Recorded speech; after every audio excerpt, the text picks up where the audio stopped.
What's up sa inyo mga tol? Kahit maulan mga tol, we still accommodating yung mga project nyo sa school, sa trabaho mga tol, magazine, 1 pieces, 3 pieces, we can do that mga tol. May parents na nag-inquire sa atin mga tol, ano daw yung magandang bind? So I suggest na gamitan namin ng ring bind dahil bata ang gagamit. Alam mo naman ang mga bata talagang balagbag kung gumamit. Hindi naman lahat pero iba. At kahit July ngayon mga tol, accommodating pa rin kami sa loob. Ayan, may mga customer kami at commercial muna tayo. Huwag ka magana, hindi kita pababayaan. I love you. What? Huwag ko pababayaan. I love Di ba nakakaalo yung commercial na yon? Kaya tuwan-tuwa kami sa customer na yon mga tol.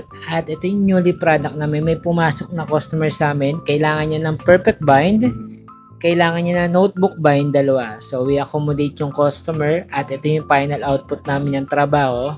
We make sure na bago i-deliver sa customer, tinitingnan muna namin yung trabaho namin. So hindi na kailangan bumalik ni customer dahil mali yung ginagawa namin. Isa yun sa mga asap namin, as soon as possible magawa namin ng paraan. So yun, mga tol, mga SOP ting namin dito sa shop na kailangan pagdating ng customer, okay na, wala na siyang intindihan. Bang bang!